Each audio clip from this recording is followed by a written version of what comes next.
el afrocolombiano como sujeto de los cuentos garciamarquianos. Religiosidad en el mundo garciamarquiano. Crónica de una muerte anunciada. Una influencia rabelesiana en los cuentos garciamarquianos. Soledad de Isabel viendo llover en Macondo. Gabriel García Márquez, un periodista que construye realidades. El ciclo de conferencias denominado Gabo Nuevas Lecturas. De la Universidad del Atlántico. Agradecemos a todos ustedes, a quienes se encuentran conectados a través de esta transmisión, y los invitamos desde ya a compartir el enlace para que más personas puedan conectarse y observar esta interesante conferencia. También los invitamos a estar muy atentos porque estaremos compartiendo sus preguntas, comentarios, inquietudes que se estarán desarrollando en el transcurso de la presentación a través del chat de Facebook Live. Vamos a iniciar esta jornada y para eso le damos paso a la licenciada magíster Ivette Noriega Erazo, directora de Proyección Cultural de nuestra alma mater, y también que está en representación de la Facultad de Ciencias de Educación de nuestra institución. Le damos paso a su intervención para las palabras de bienvenida a este espacio. Muy buenos días, licenciada Ivette. El micrófono, profe. Tiene el micrófono apagado.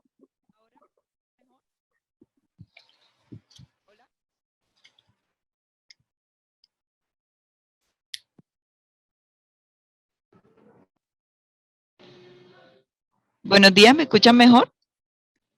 La escuchamos perfectamente. Bueno, muchísimas gracias, Orlando. Muchas gracias al profesor Ariel Castillo, al profesor Juan Moreno, a esta iniciativa maravillosa que nos ha acompañado en el 2021 para reencontrarnos con la literatura, con esa magia de la obra literaria de nuestro querido Nobel. Estaremos hoy compartiendo con el profe Ariel y cerrando este ciclo de conferencias por este año, desde la Vicerrectoría de Extensión y Proyección Social, desde la Vicerrectoría de Investigación, en cabeza de la editorial Unimagdalena. Le damos las gracias a todos aquellos que nos han acompañado a lo largo de este año, disfrutando y compartiendo con sus estudiantes, con sus amigos, esa magia de Macondo. Sean todos bienvenidos y bueno, sigamos disfrutando de la literatura y de Macondo. Muchas gracias, licenciada Ivette Noriega Erazo. Ella es la directora de Proyección Cultural de la Vicerrectoría de Extensión y Proyección Social de nuestra alma mater. Continuamos con la jornada y en estos momentos le doy paso al profesor Juan Moreno, quien ha sido el encargado de trabajar por esta muy buena agenda de cada una de las jornadas del ciclo de conferencias Gabo Nuevas Lecturas. También tendrá la tarea de presentarnos a nuestro invitado de hoy, que es el conferencista Ariel Castillo Mier de la Universidad del Atlántico. Muy buenos días, profesor Juan. Tiene usted la palabra. Muchas gracias. Buenos días. Bien, entonces Ariel Castillo Mier es profesor de la Universidad del Atlántico. Él es licenciado en Filología e Idiomas de la misma Universidad del Atlántico. Tiene maestría en Letras Iberoamericanas de la Universidad Nacional Autónoma de México y doctorado en Letras Hispánicas en el Colegio de México. Y actualmente es docente de la Universidad del Atlántico. Él ha sido editor y prologuista de varios libros, entre ellos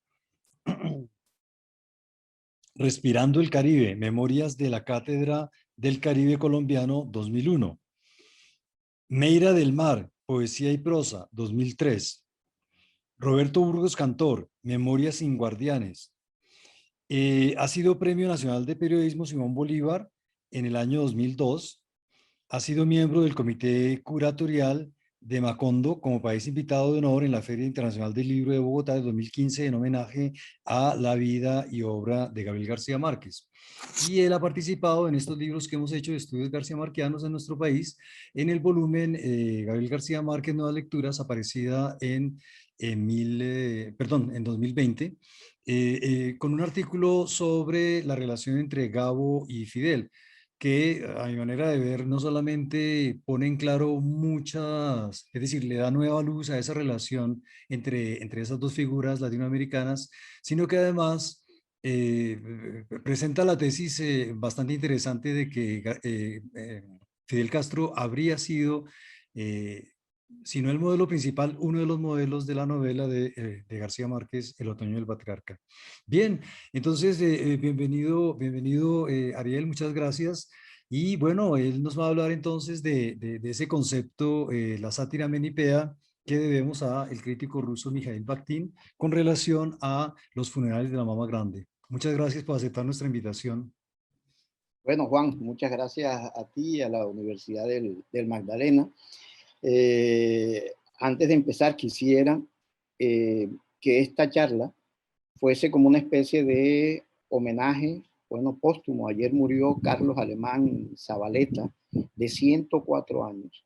Y Alemán Zavaleta fue uno de los grandes amigos de García Márquez en la época de Cartagena. Aparece en el libro Un ramo de No me olvides. Y a Carlos Alemán le escribió García Márquez una carta que fue vendida a una universidad de los Estados Unidos, una carta que es un documento importantísimo en el que García Márquez redacta sin un solo signo de puntuación una comunicación en la que él le habla de cómo va el proceso de esa novela que era La Casa en esos instantes y que después gran parte terminó siendo 100 años de soledad, ¿no? Con Carlos Alemán se va realmente una especie casi en extinción, que es ese hombre caribeño pleno de humor.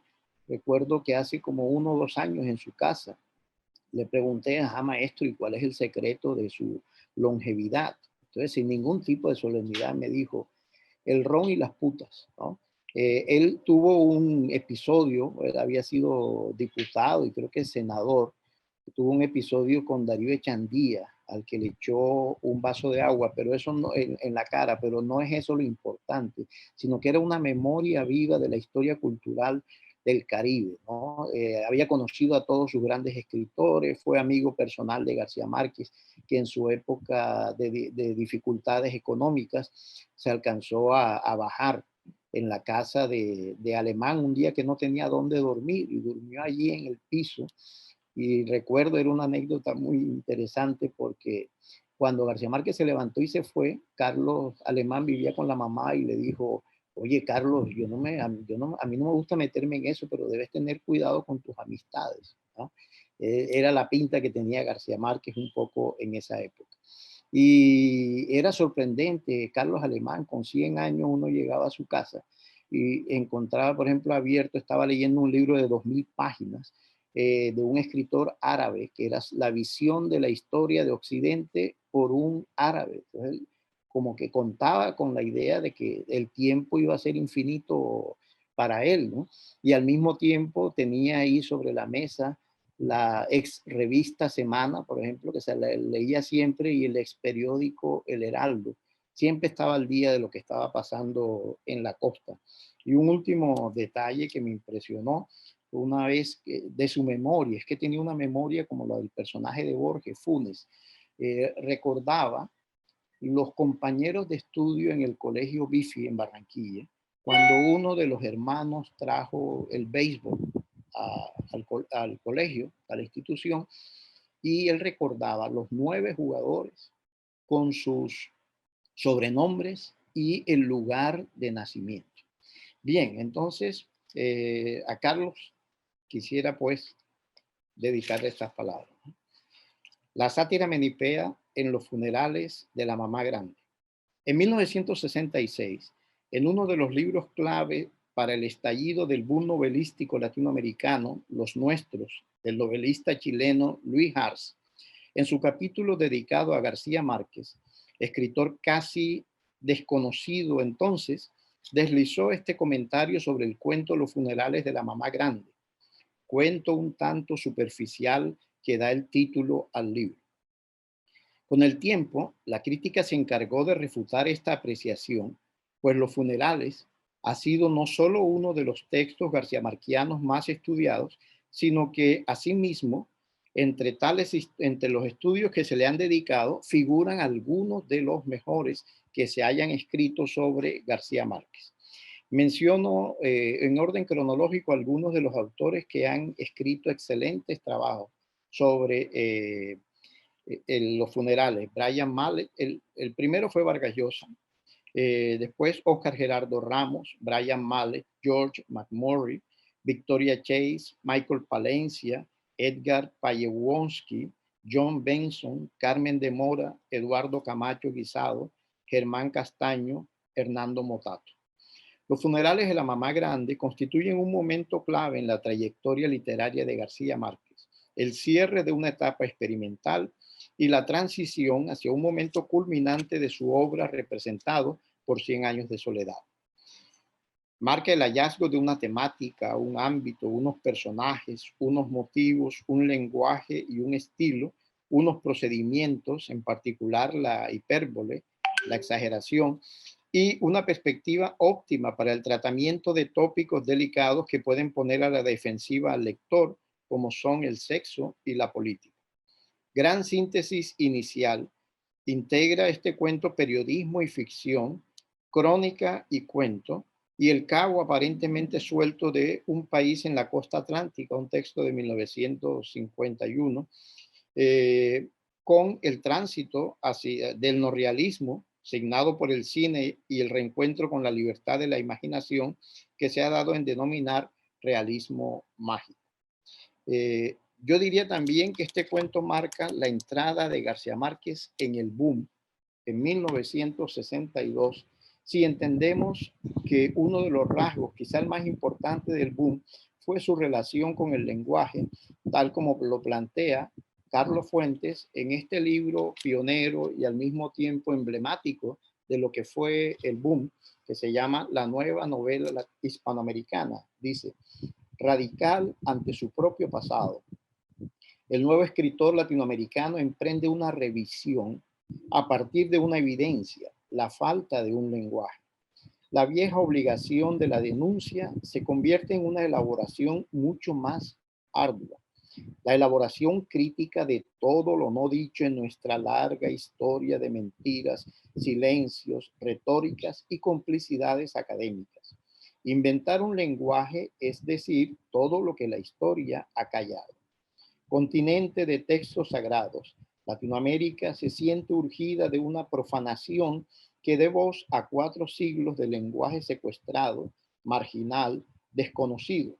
Esta resurrección del lenguaje perdido exige una diversidad de exploraciones verbales que hoy por hoy es uno de los signos de salud de la novela latinoamericana. Evidentemente, a pesar de que Carlos Fuentes era gran amigo de García Márquez, no estoy muy seguro de que hubiera leído Los funerales, a pesar de que se publicó allá en México, pero parece que estuviera describiendo el cuento, ¿no?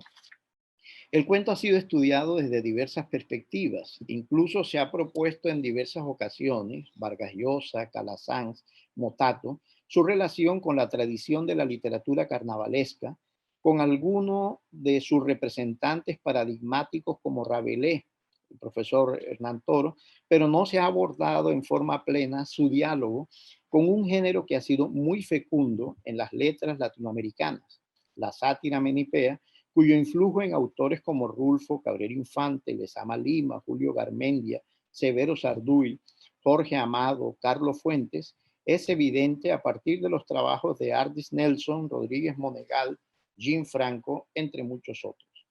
Quien ha establecido con mayor precisión las características de la sátira menipea ha sido Mijaíl Bakhtin en su examen de los géneros cómicos serios o serio-burlescos y en su análisis de 2 relatos de Dostoyevsky de gran impacto en la novela latinoamericana, Bobok e Historia de un hombre ridículo.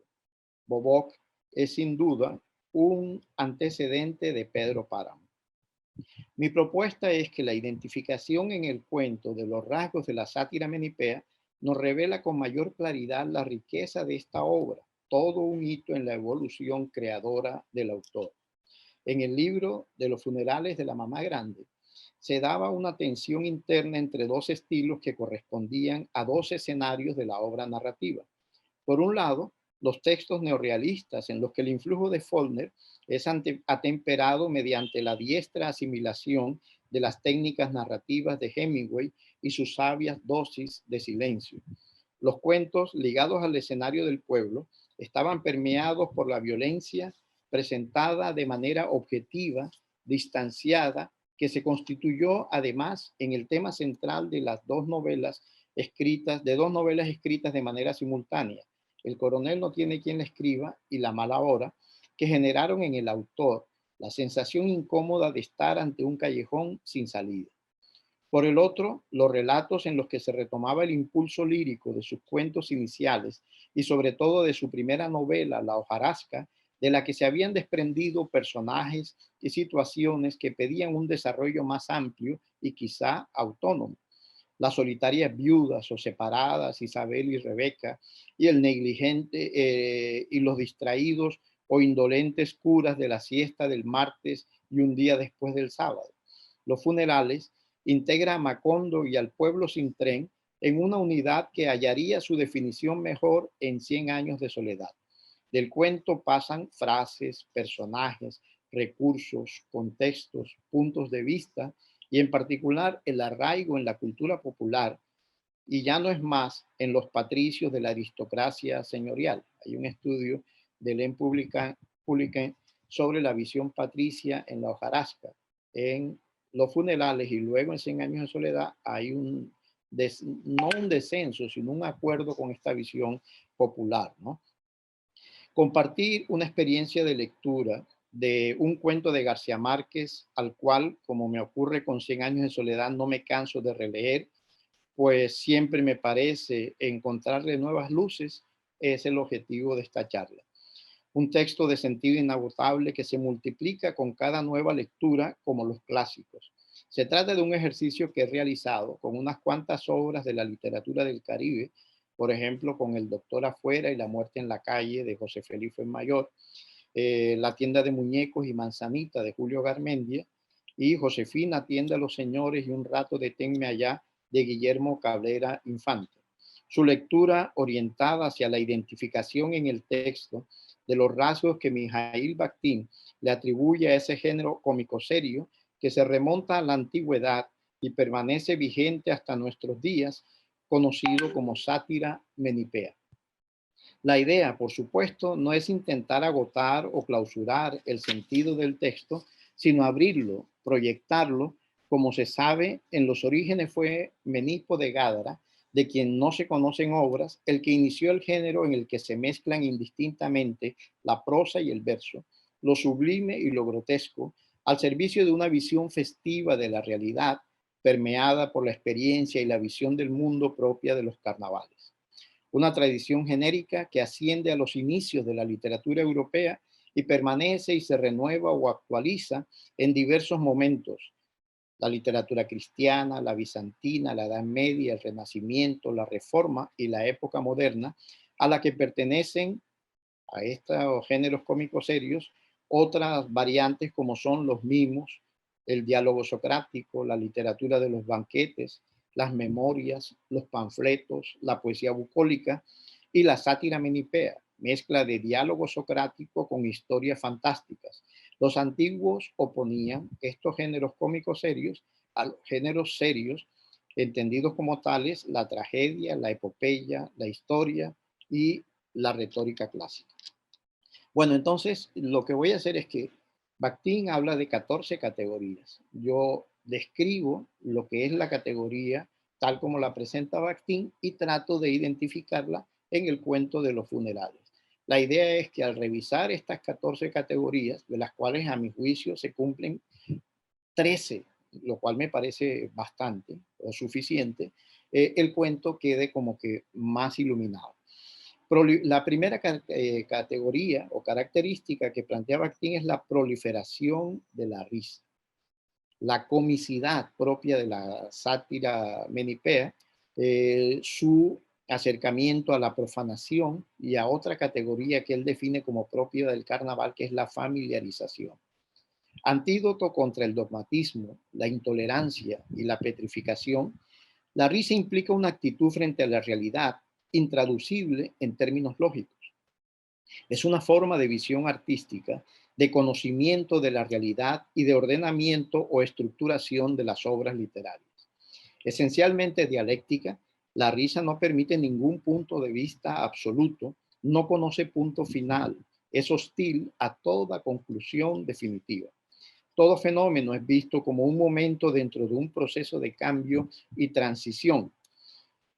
En el nacimiento está la muerte y viceversa. En el triunfo, la derrota. En el escarnio, la glorificación.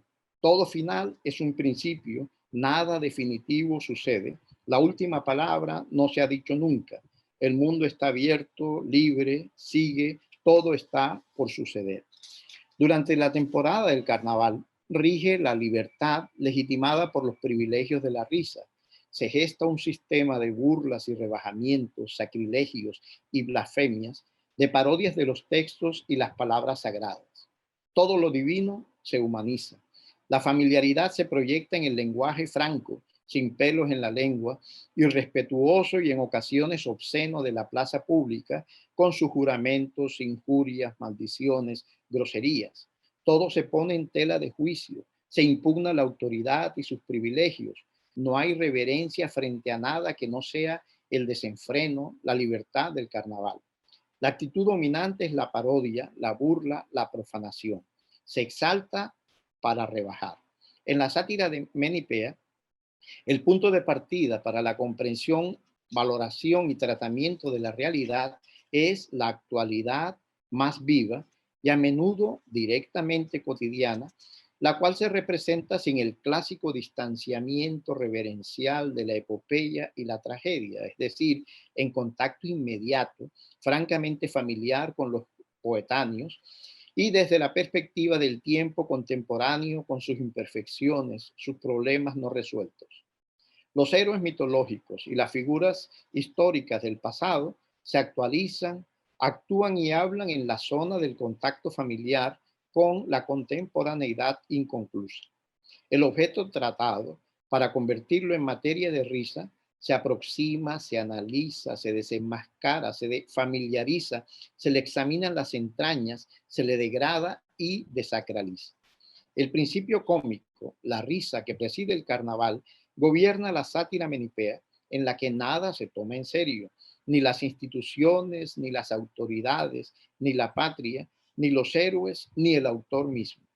Relacionada con la risa ritual que injuriaba y ridiculizaba a los dioses para obligarlos a renovarse, a ser eficaces, la risa carnavalesca, al aniquilar el miedo y el respeto piadoso, plantea las bases para un examen absolutamente libre, con lo cual adquiere un carácter positivo, sembrador de utopías.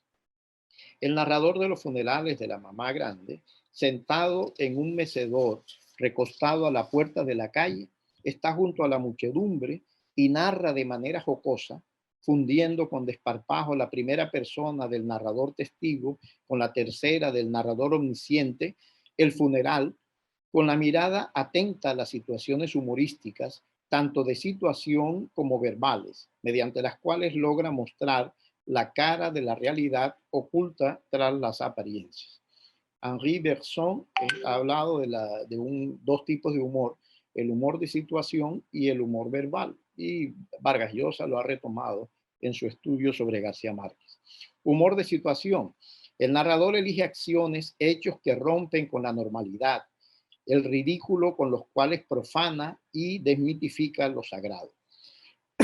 Tenemos el caso de cómo el médico atravesó la plaza en pijama, apoyado en dos bastones, y sus medicamentos, que son julepes magníficos y supositorios magistrales. Aquí está también, están las dos, el humor de situación y el verbal, ¿no? La imagen de la altiva aristócrata María del Rosario Castañeda y Montero, que pese a morir en olor de santidad, se pudre entre las burbujas de su cadáver que se cocina a fuego lento bajo el sol implacable de Macondo, pese a lo cual el presidente decreta honores póstumos para la mamá grande en la categoría de heroína muerta por la patria en el campo de batalla. Este desencuentro entre lo que ocurre y las palabras genera la risa, el humor. Otra situación humorística en el cuento, en el momento de la extrema unción, el padre Antonio Isabel tuvo que pedir ayuda para aplicarle los óleos en la palma de las manos, pues la mamá grande tenía los puños cerrados.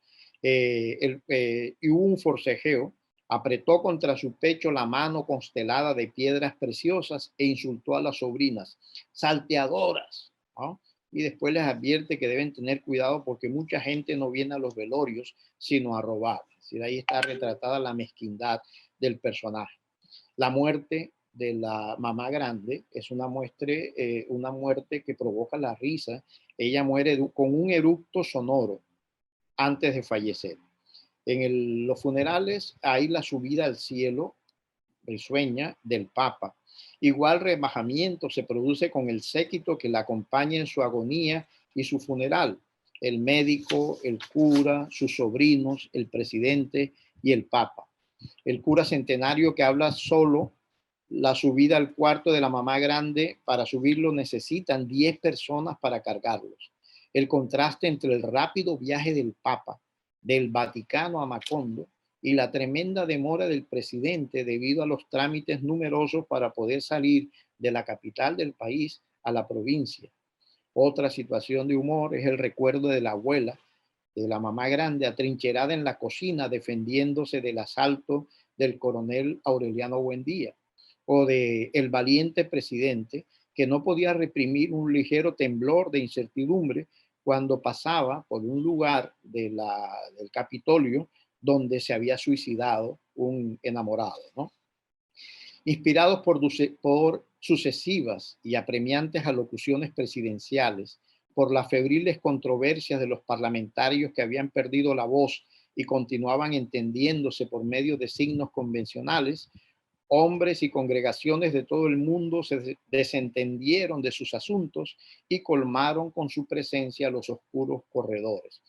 Este diálogo vacío en el que no se entiende nadie y terminan sin voz, que recuerda algún episodio de Rabelais, en el que terminan comunicándose por señas, es otra muestra de humor, de situación.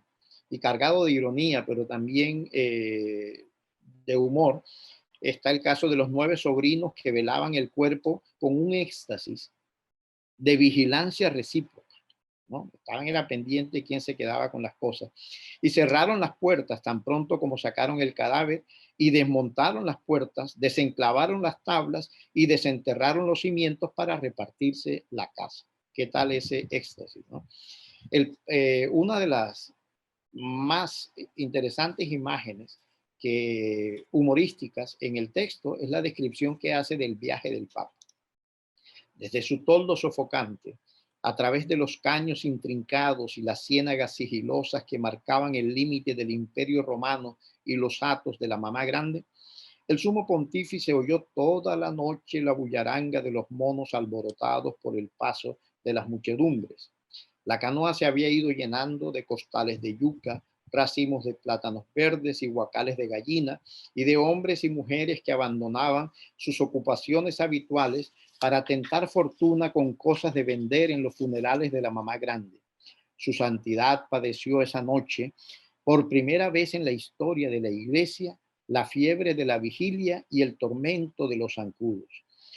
Pero el prodigioso amanecer sobre los dominios de la Gran Vieja, la visión primigenia del reino de la balsamina y de la iguana, borraron en su memoria los padecimientos del viaje y lo compensaron del sacrificio.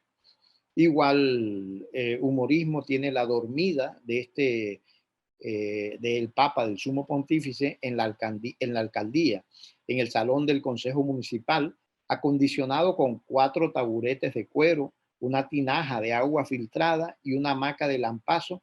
El Sumo Pontífice padeció un insomnio sudoroso, entreteniéndose con la lectura de memoriales y disposiciones administrativas en las dilatadas noches sofocantes. Durante el día, repartía caramelos italianos a los niños que se acercaban a verlo por la ventana y almorzaba bajo la pérgola de astromelias con el padre Antonio Isabel. Y el humor verbal aparecen algunas frases de intensa ironía para revelar la cara oculta de lo que está ocurriendo. Habla de las mujeres, de la familia, dice, mujeres lívidas desangradas por la herencia y la vigilia. ¿Sí? La mezquindad. La familia constituía un círculo vicioso, una intrincada maraña, una alambrada sacramental, suma de lutos superpuestos. Hay un médico de la familia que es un médico hereditario, ¿no? Al que la naturaleza le concedió el privilegio de ser padre de numerosos hijos ajenos. La mamá grande no solo era mortal, sino que se estaba muriendo. La enumeración del patrimonio inmaterial de la mamá grande es uno de los momentos de mayor humor verbal en el relato. La mezcla de elementos heterogéneos suscita la risa, como ocurre con las listas de las reinas de belleza que asisten al funeral, los colores de la bandera, las libertades ciudadanas, las reinas de la belleza, las grandiosas manifestaciones, el problema de la carne, la moral cristiana. La andanada de lugares comunes de la prensa constituyen metáforas en las que se materializa lo abstracto, alambrada sacramental, el círculo vicioso de la endogamia. Los epítetos de las páginas sociales también son burlados en el texto cuando habla, por ejemplo, de los pundonorosos militares. Entonces, este es el primer gran rasgo de la menipea en los funerales, la proliferación de la risa a través de situaciones de humor y de juegos de palabras o sugerencias del lenguaje. La segunda característica de la sátira menipea es la libertad de invención temática y filosófica. Los narradores en la sátira menipea, a diferencia de los aedas y los poetas trágicos, no se apoyan en la tradición, sino que asumen una actitud crítica frente a la misma y fundan sus criterios en la experiencia y en la imaginación como medio de conocimiento. En la mayoría de los casos se desentienden de cualquier verosimilitud y cuentan aventuras fantásticas sin atenerse a las limitaciones historiográficas o del género de memorias. De esta manera, sus héroes principales, aunque sean figuras históricas o legendarias, se presentan mediante las audacias de la fantasía que les permite subir al cielo, descender a los infiernos, viajar por países desconocidos, exóticos, e incurrir constantemente en situaciones excepcionales. La sátira menipea cuestiona la forma y la escritura y critica la tradición literaria y sus medios expresivos. Las palabras no solo cuestionan la realidad, las estructuras sociales obsoletas, sino que se cuestionan a sí mismas. En los funerales comienza García Márquez la transgresión del neorrealismo y las pretensiones de objetividad de la narrativa de la violencia para asumir la autonomía de la ficción y sus diferencias con la verdad histórica oficial, ilustradas con la consideración del presidente y el papa acerca de la mamá grande, la invención de Macondo, un reino en el trópico, y la matrona más rica, ambiciosa, egoísta y poderosa del mundo, infinitamente rica, que domina las leyes, la gente, el gobierno y el espíritu de la comunidad. La imaginación desbordada para trabajar un tema muy serio, que es el tema de la violencia en Colombia. Una mujer a cuyos funerales generan un decreto de 9 días de duelo nacional y honores póstumos a la mamá grande, como ya dijimos, en la categoría de heroína muerta por la patria en el campo de batalla. Los fantásticos funerales, la subida al cielo, la exageración, la superposición de lo medieval y lo moderno, la existencia legendaria de la matriarca, la voz moribunda, su voz moribunda que resonó en los más apartados rincones de la hacienda, las repercusiones locales, nacionales e internacionales constituyen un ejemplo de libertad imaginativa que se apoya en el uso pródigo de la hipérbole.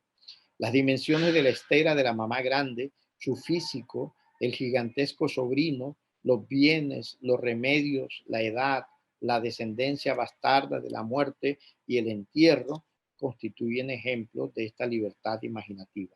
El reino de la hipérbole se pone al servicio de la caricatura de la mamá grande en su trono de bejuco, dueña de las potencias sobrenaturales, la más espléndida ocasión funeraria que registren los anales históricos. El sumo pontífice sube al reino de los cielos en cuerpo y alma. En Macondo es imposible caminar por la cantidad de desperdicios. Los cuartos de la mansión están atiborrados. Abundan los seres alucinados. Se practican exorcismos. Hay hechiceros. El sobrino es gigante. Las estampas y escapularios con la imagen de la mamá grande se venden en las ferias.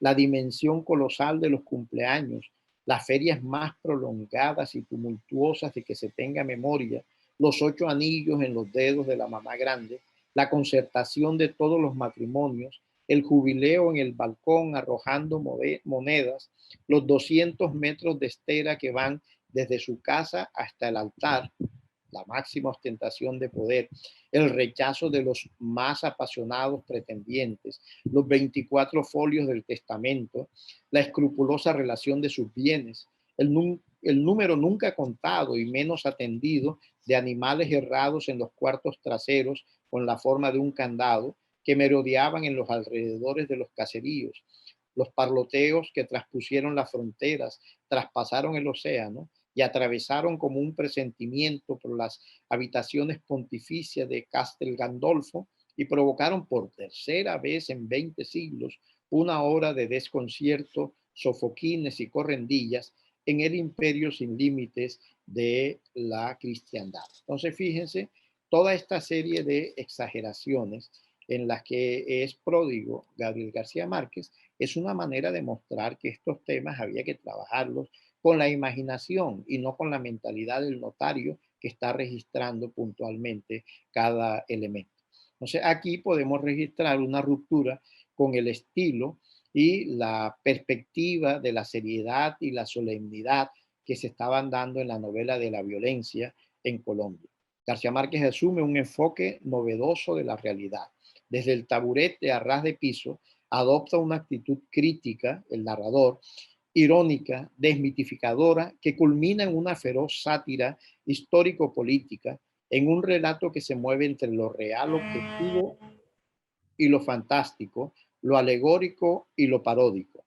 Alegoría del caciquismo, de la oligarquía, pero con perspectiva humorística que persigue una comunicación directa, sin eufemismos, con el lector.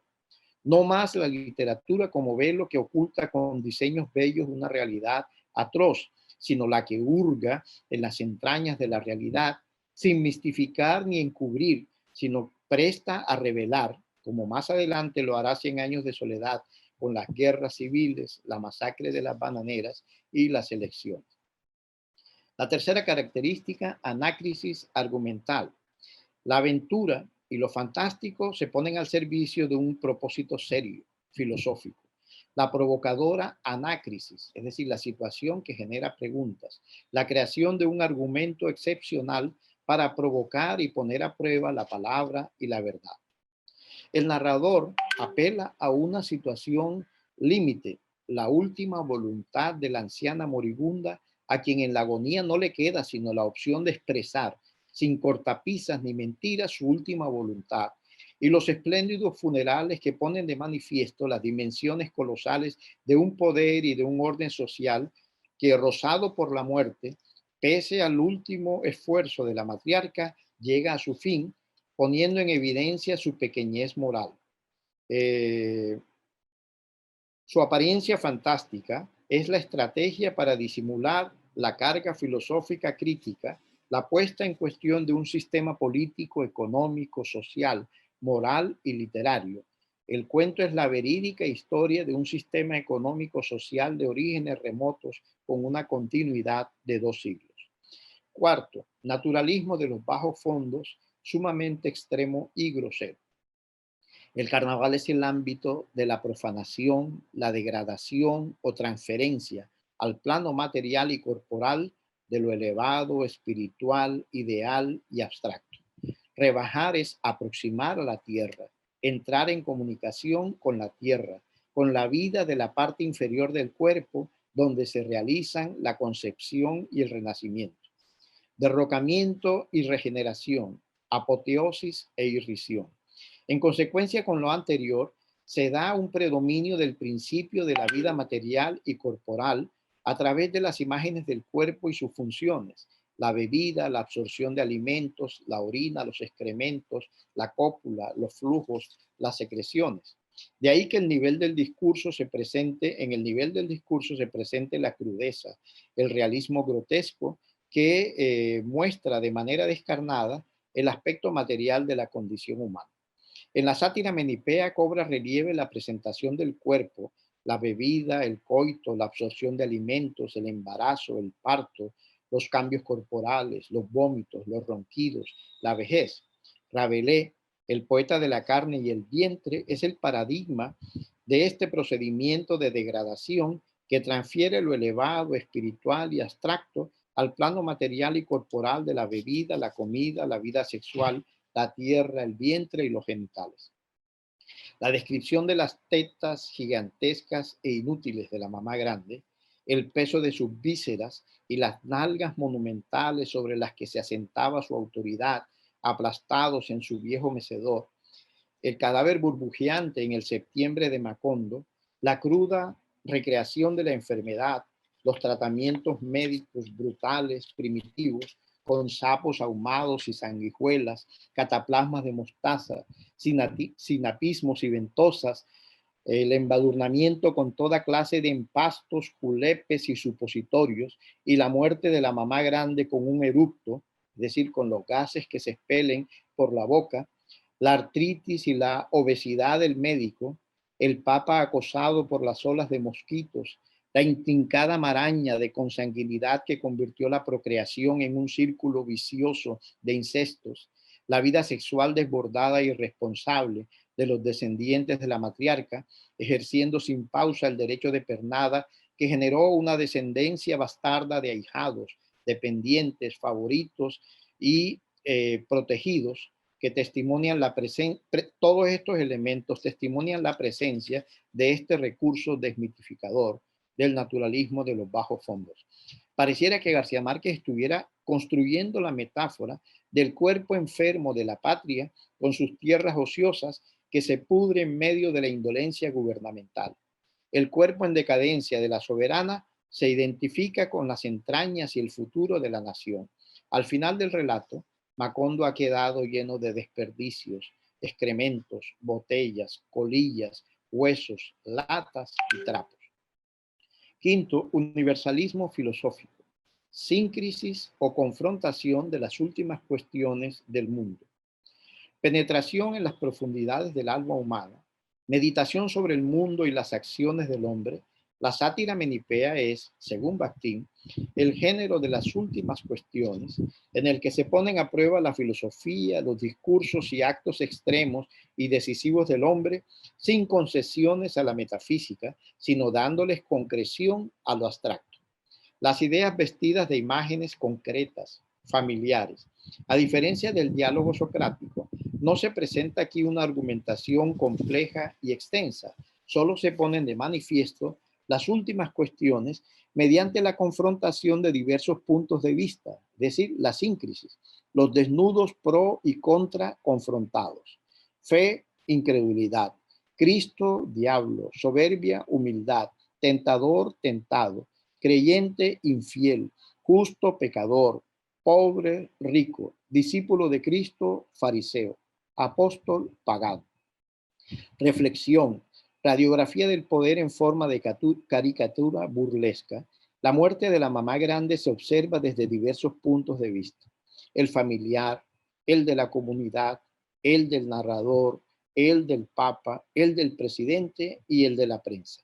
La comicidad generada por la proliferación de la risa está al servicio de un tema muy serio, el espectáculo del poder, sus fórmulas abstractas y el final de una tradición.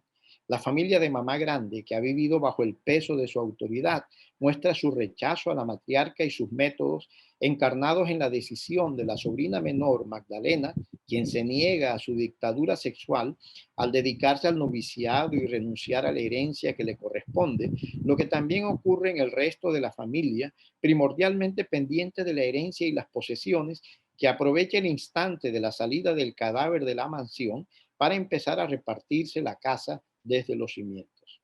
El pueblo sumiso, en contraste, considera a la mamá grande un ser cercano a lo divino, con derecho heredado sobre vidas y haciendas.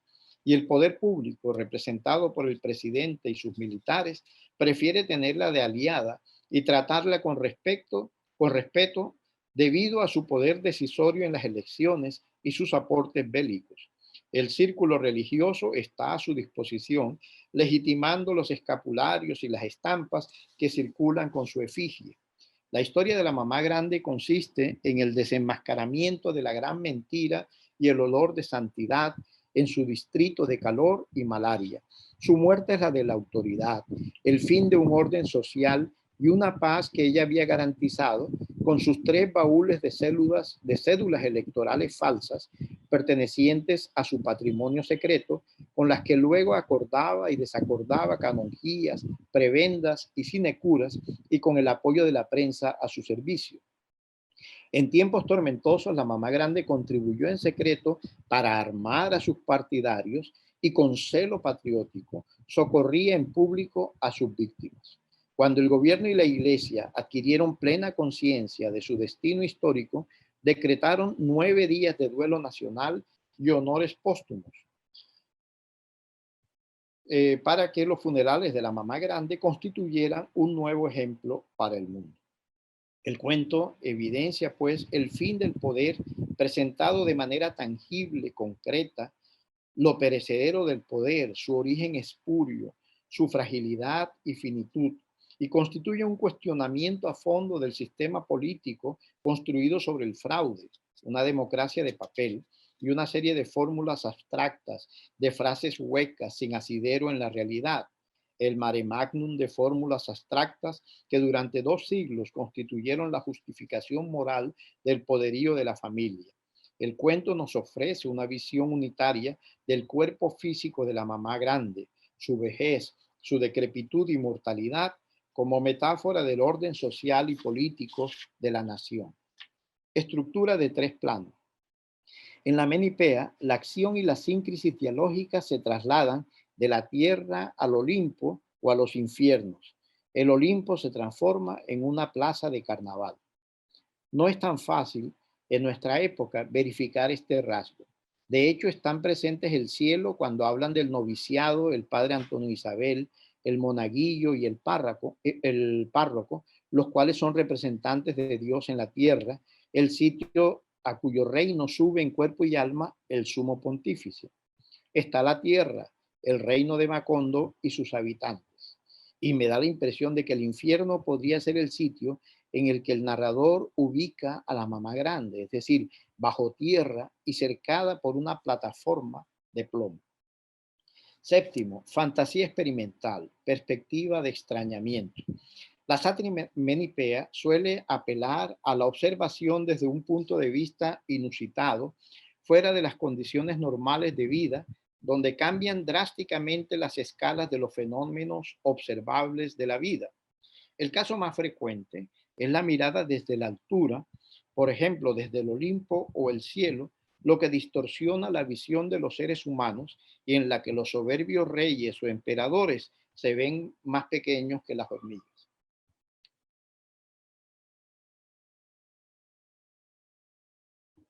Se ha visto que en el narrador, de manera desacertada a mi juicio, un charlatán de feria o un juglar moderno.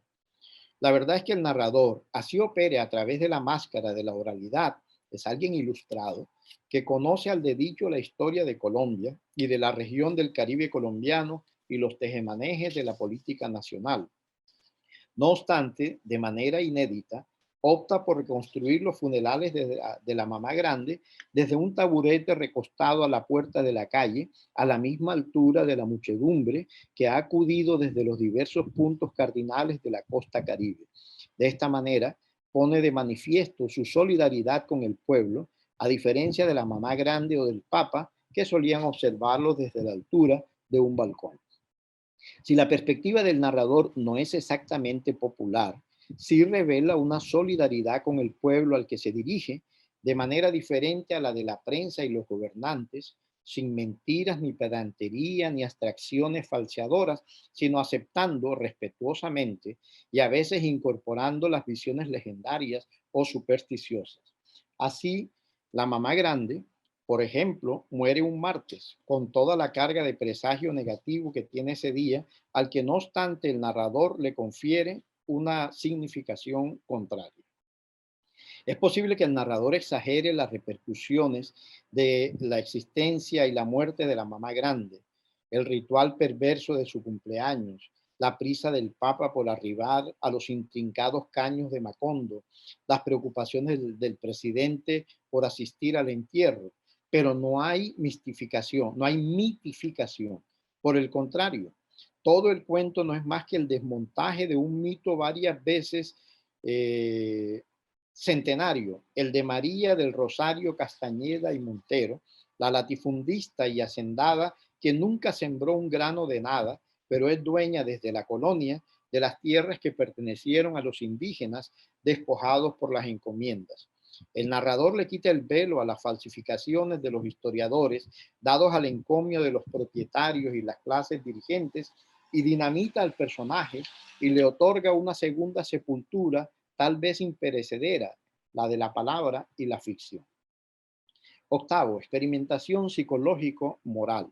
Recurre también con frecuencia la menipea a la representación de estados inhabituales fuera del carril normal, toda clase de demencias, desdoblamientos de la personalidad, ilusiones irrefrenables, sueños raros, pasiones que rayan con la locura, suicidios, visiones que conducen a una nueva visión del hombre como ser múltiple, complejo, sin unidad entre la apariencia y la realidad.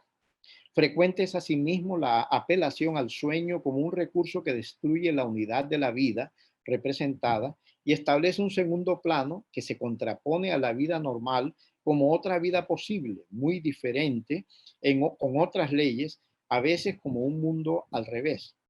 La vida que aparece en el sueño suele establecer una perspectiva con respecto a lo normal, obliga a entenderla y apreciarla de una manera novedosa, a la luz de una posibilidad diferente. El hombre en el sueño llega a ser otro, descubre en sí nuevas posibilidades, se pone a prueba y se verifica en el sueño. El tema de la regeneración y renovación del hombre a través del sueño que permite ver la posibilidad de una vida humana muy diferente en la tierra. Esta experimentación, que permite ahondar en los estados anormales del ser humano, es la única característica de la sátira menipea que no está presente en el cuento. Si bien los personajes alucinan y la mamá grande delira y el cura está loco y el médico casi, la perspectiva que nos comunica la historia es la de una extrema lucidez, la extrema lucidez del narrador, testigo y omnisciente a la vez, de unas conductas extrañas en la vida real. Excentricidad. 9. Relacionada con el contacto familiar, el carnaval es la época de lo inhabitual, de lo excepcional, de lo anormal, de la vida que se sale de las vías habituales del mundo al revés. Los esclavos mandan, los príncipes piden limosna, los hombres se visten de hembras, la vida se sale de sus carriles y estalla el arrebato. Aparece desde el punto de vista de la normalidad cotidiana lo estrambótico, el escándalo. Desaparecidos el trabajo, los compromisos, se baila, se bebe en exceso, no se habla, se grita. Los eufemismos desaparecen y proliferan las malas palabras, fluyen los chistes subidos de color, se gasta energía, salud, dinero, vida. La excentricidad permite que lo reprimido salga y se exprese de manera concreta. En el carnaval todo pasa. Los platos de comer y las totumas sirven como sombreros. Los pantalones se ponen en la cabeza. Las armas y los cascos se emplean como chécheres de cocina y tazones de afeitar. Permeada por esta fiesta, la menipea revela una predilección especial hacia escenas de escándalo en las plazas públicas, en las tabernas, en los baños, en el infierno, conductas excéntricas, palabras y manifestaciones fuera de lugar, indecentes, inoportunas, por su sinceridad cínica, por la profanación desmitificante de lo sagrado, por faltas contra la etiqueta, toda clase de infracciones al curso habitual y decente de los eventos, a las normas establecidas de la conducta, incluso de la conducta discursiva. De los heroicos eventos épicos y de las catástrofes trágicas se pasa al escándalo y lo excéntrico como nuevas categorías artísticas que abren una brecha entre lo normal y respetable de las acciones humanas y liberan la conducta humana de las normas que predeterminan. especie de vida al revés, fuera de los carriles de la veneración, la piedad, la etiqueta y las jerarquías. La apertura de la excentricidad permite la expresión concreta de todo cuanto está normalmente reprimido en el hombre. Los disfraces que revelan la personalidad auténtica, las guerras sin derrame de sangre, las cosas puestas al revés. El recurso que permite la expresión de lo excéntrico es la hipérbole también, la exageración de la realidad de las cosas en el espacio o en el tiempo.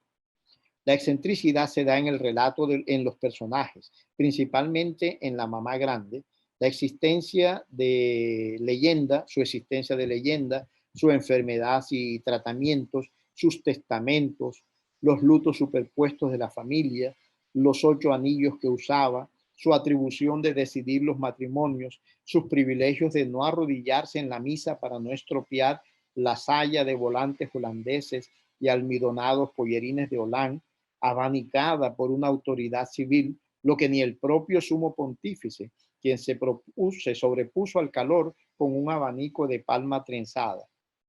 Sus 92 años en función de dominio, la estera de 200 metros para desplazarse de su casa a la iglesia, el puño cerrado en el instante de la extrema unción para que no le quitaran el anillo, sus tetas matriarcales, la relación de sus bienes, las 3 horas que se necesitaron para enumerar sus asuntos terrenales, su interminado patrimonio invisible, su papel tramposo en las elecciones, sus funerales espléndidos con 9 días de honras fúnebres, su voz de órgano, la hegemonía familiar de 2 siglos, la prole de hijos ilegítimos, la alambrada sacramental de los hijos legítimos, el derecho de pernada, el médico artrítico enmochilado en un chinchorro, laureado en Montpellier, pero contrario a los progresos de la ciencia y sin competencia autorizada de colegas, disfrutando del privilegio de ser padre de numerosos hijos ajenos, su arribo a la habitación de la matriarca enferma en pijama,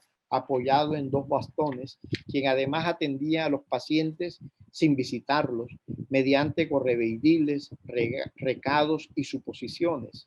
El párroco obeso, hablando solo y a punto de cumplir 100 años, a quien para subirlo al cuarto de la enferma se necesitaron 10 hombres. Y también la excentricidad en los sucesos, las repercusiones de la muerte de la anciana matriarca en la capital y en el Vaticano, la asistencia a los funerales de todos los poderes, políticos, religiosos y los trabajadores, la asistencia apresurada del sumo pontífice al sepelio en el remoto reino de Macondo, además del presidente de la República, sus ministros y otros representantes del poder público, y la excentricidad en el lenguaje, la adjetivación encomiástica que hace de Macondo el reino de la hipérbole, la extenuante vigilia, la enorme mansión, la hacienda desmedida, el cura centenario. En el espacio del relato aparece la excentricidad, las calles congestionadas de ruleta, fritangas y mesas de lotería, y hombres con culebras enrolladas en el cuello que pregonan el bálsamo definitivo para curar la erisipela y asegurar la vida eterna. En la placita abigarrada, donde las muchedumbres habían colgado sus toldos y desenrollado sus petates, y había puestos ballesteros que despejaban el paso de la autoridad. Las reinas de todas las cosas que puedan existir, desde la reina de la yuca hasta la del coco, pasando por la del mango o la de los huevos de igual. La familiaridad del carnaval se extiende a todos los valores, cosas y fenómenos, lo cósmico, lo social, lo corporal. Mezclas de lo heterogéneo, todo se acerca, entra en contacto, en diálogo, todo se permuta y forma parejas antiestéticas, lo profano, antitéticas, lo profano y lo sagrado, la ortodoxia y la herejía, lo viejo y lo nuevo, lo alto y lo bajo, lo feo y lo bello, lo humano y lo animal, lo grande y lo miserable, lo sabio y lo estúpido, lo ficticio y lo real, lo físico y lo espiritual, la víctima y el verdugo, la alabanza y el insulto, la juventud y la vejez, la cara y el trasero. Las alianzas incongruentes, inesperadas, revelan una gozosa comprensión de la relatividad de las verdades y autoridades dominantes. Todo cambia, todo se transforma. Lógica de la rueda, celebración del cambio, de la metamorfosis, fiesta de la fertilidad. El núcleo de la visión carnavalesca del mundo es la idea concreta, sensible de la decadencia de todo y su consecuente sustitución, la muerte y el renacimiento.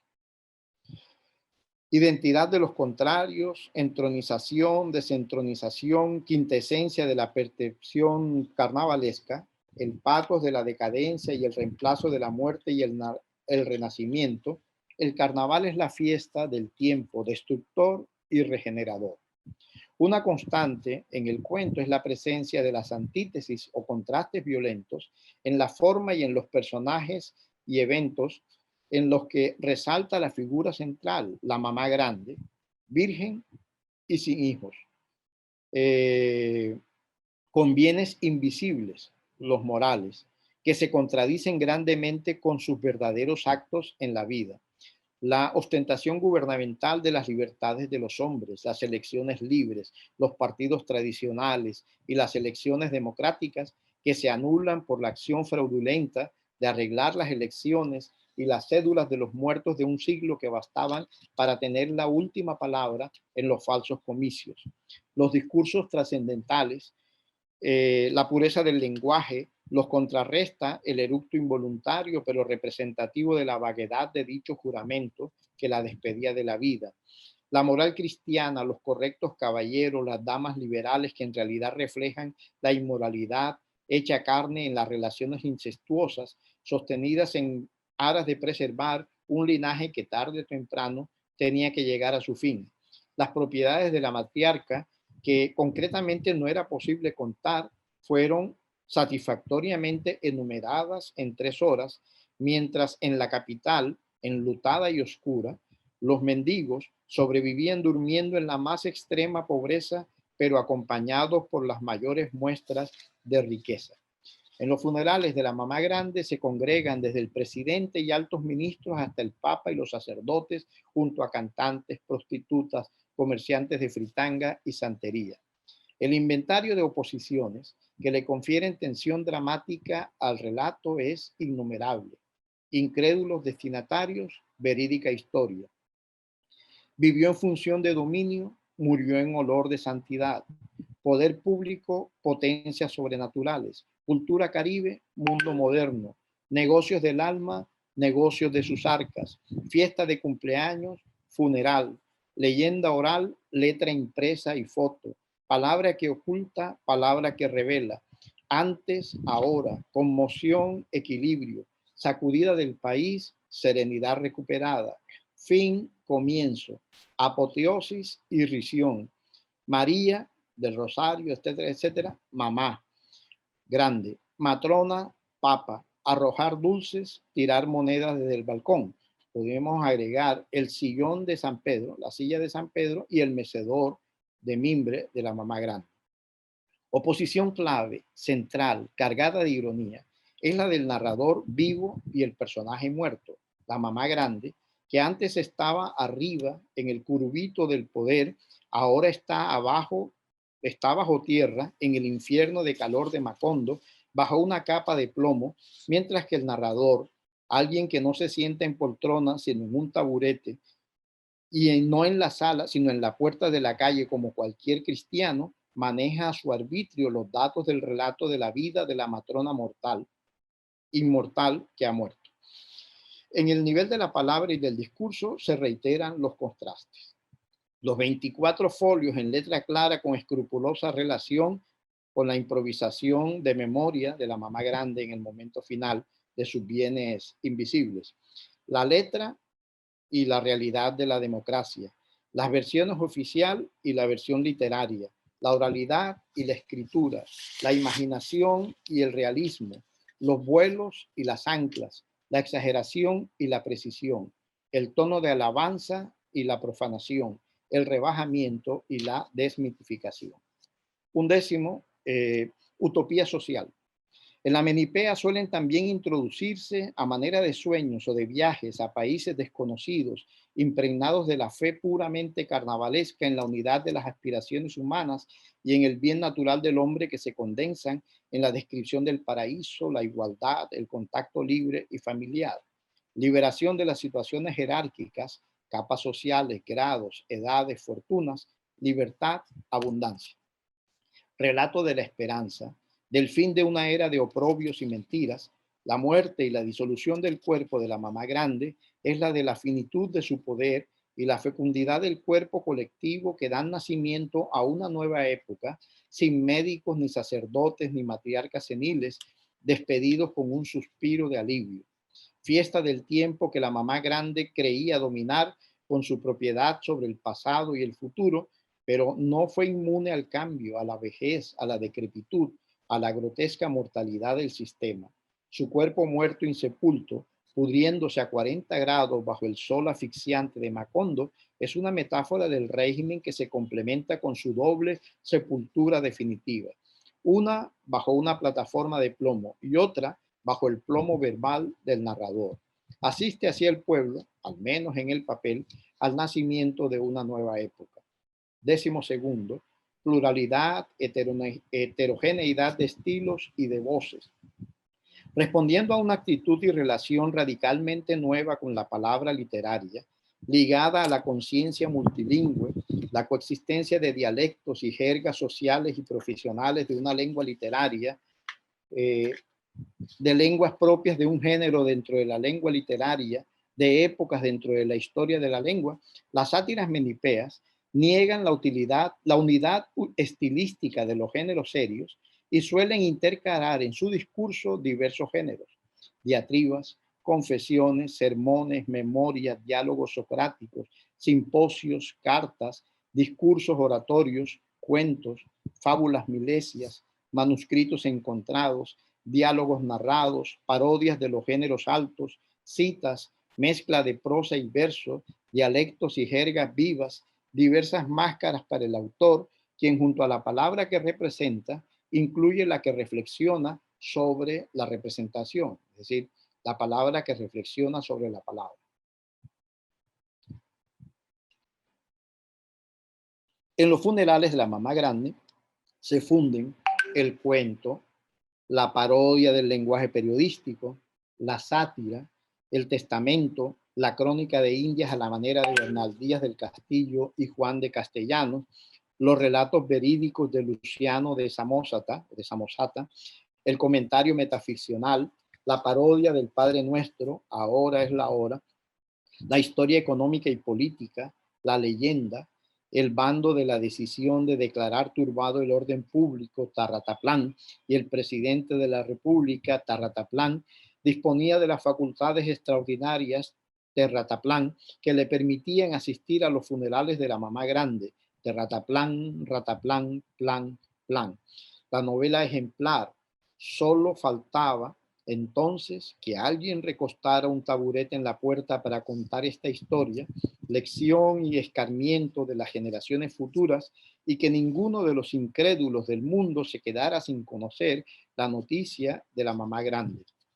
La oratoria, cadencia rítmica la cadencia rítmica de la lírica piedracielista, el collage, la sátira, la diatriba contra los historiadores ausentes, falseadores u ocultadores de la verdad, y contra los incrédulos del mundo entero, para quienes el orden del mundo está definido de una vez y para siempre, sin posibilidades de mutación, mediante la historia del fin de la mamá grande, que no creían que podía morir, el cuento de velorio, la crónica social del funeral, la biografía, el reportaje periodístico, la parodia del lenguaje de la prensa colombiana, la prosa judicial, la invectiva, el libelo político. 13º, pluriestilismo, pluritonalidad.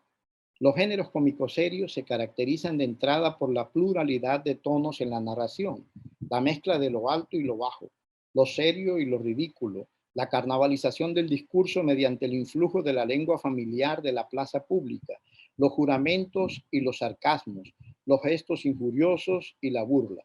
Los matices de la palabra libre carnavalesca son múltiples: familiar, cínicamente sincera, laudatoria, injuriosa y humorística.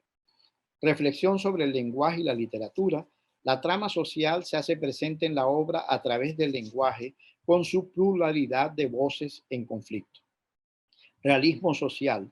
literatura fantástica, carnavalesca, en lenguaje caribeño, el texto de García Márquez dialoga con otros satíricos menipeos como Luciano, Séneca, Rabelais, Jorge Salamea, Kafka, José Félix Fuenmayor, y con su periodismo y su narrativa anterior y posteriores, en los que el relato que comienza con una muerte y el tópico del funeral es una constante obsesiva.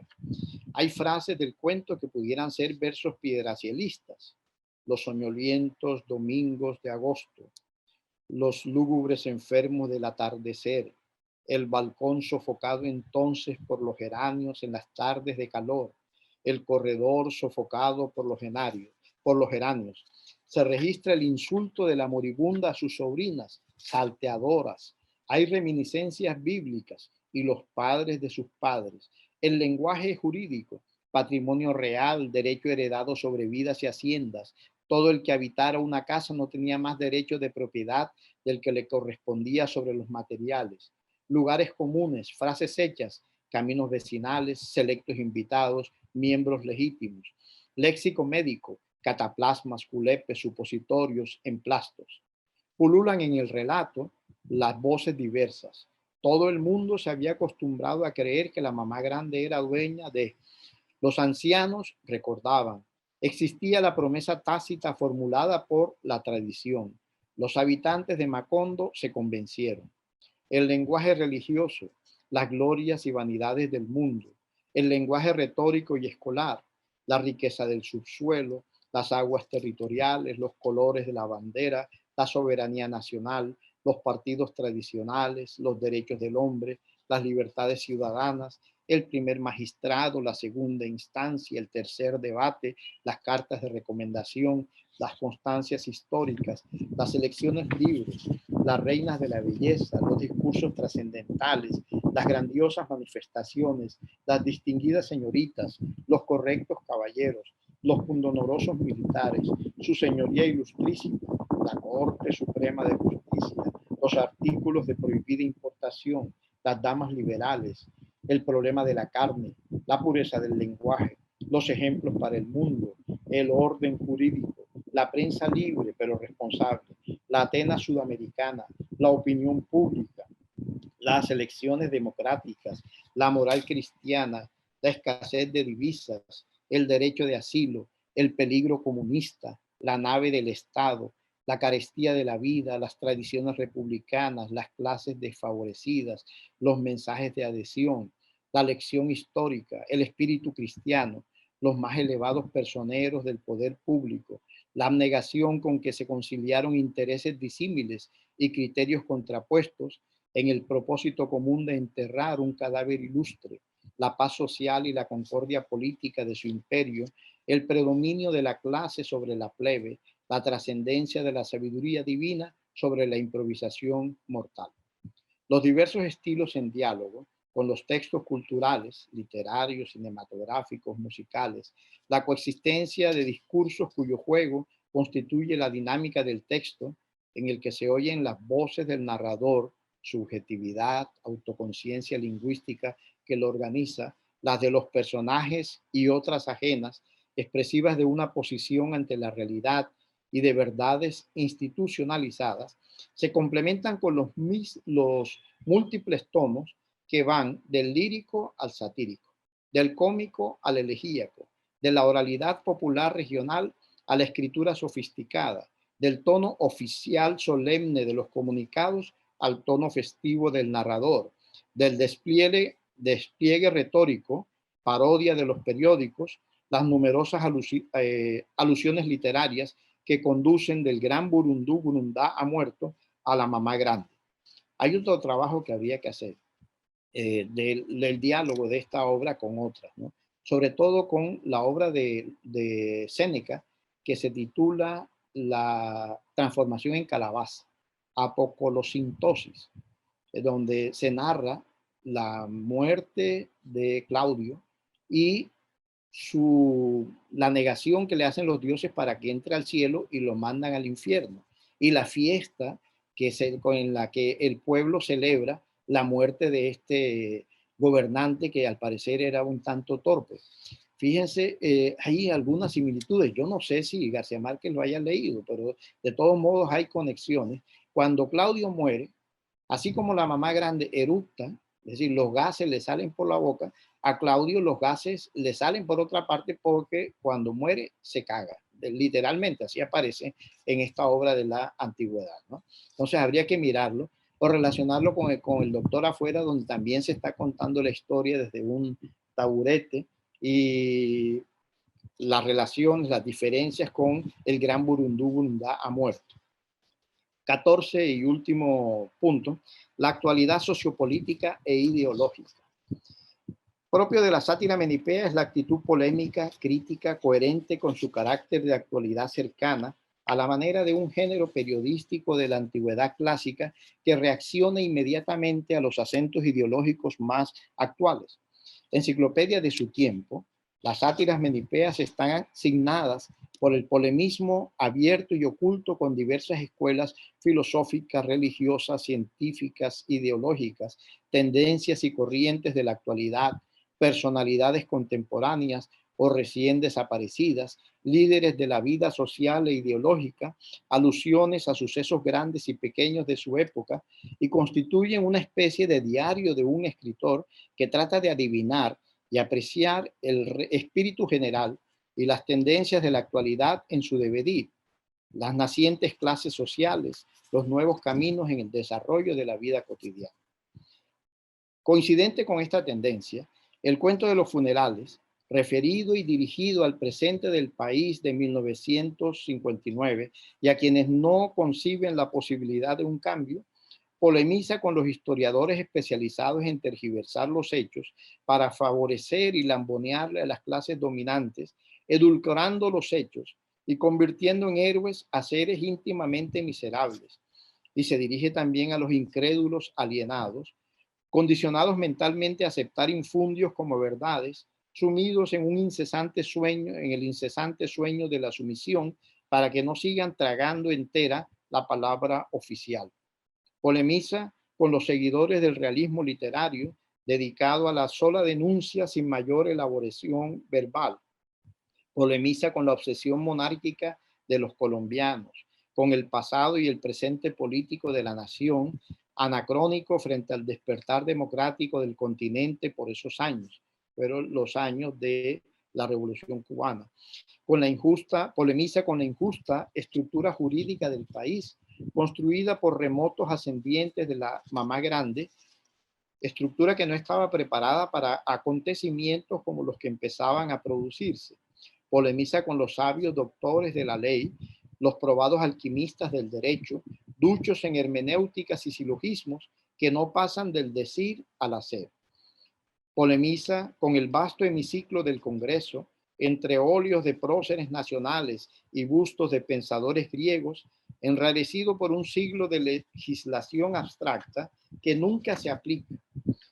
Con la distancia entre la palabra y la realidad en el país paralizado por las abstracciones de la ley que impiden al presidente asistir a un funeral. Polemiza con el palabrerío nacional que llena horas y horas de palabras que repercutían en el ámbito de la República, aprestigiadas por los altavoces de la letra impresa, hasta que alguien, dotado de sentido de la realidad, en aquella asamblea de jurisconsultos asépticos, interrumpió el bla, bla, bla histórico. Irrupción del sentido común en la atmósfera pura de la ley escrita, mientras se encontraban fórmulas, se conciliaban pareceres o se hacían enmiendas constitucionales que permitieran al presidente de la República asistir al entierro.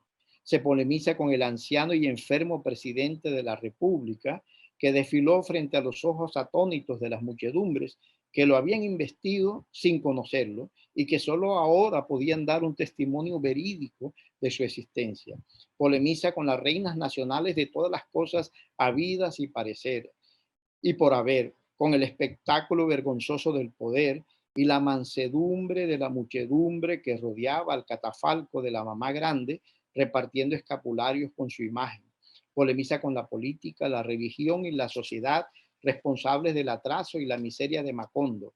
Polemiza con la inexistente democracia el lenguaje correcto y puro al servicio de la mentira, la historia de maquillaje, el alejamiento de la ciencia, la sociedad desigual, la economía improductiva, la política turbia y turbulenta, venal, de elecciones sucias, hegemonías familiares, guerras civiles, bla, bla, bla, y leguleyismo para evadir la ley y el feudalismo eclesiástico y fetichista.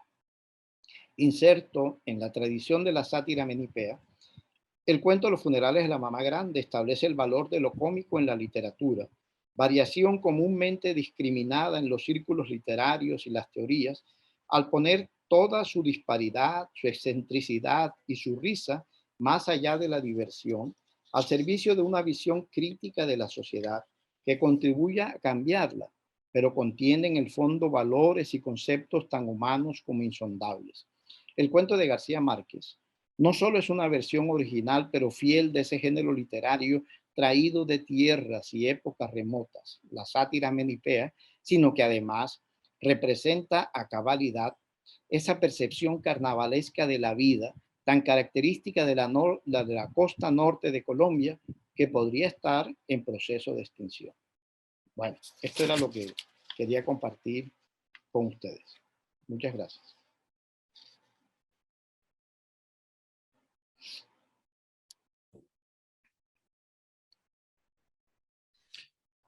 Bueno, Ariel, muchas gracias por este análisis. Escuchándolos, yo me preguntaba y quiero preguntarle, ¿qué tanto él vendría a propósito para hacer el análisis del coronel no tiene quien le escribe, perdón, del otoño del patriarca? ¿Cómo es la cosa?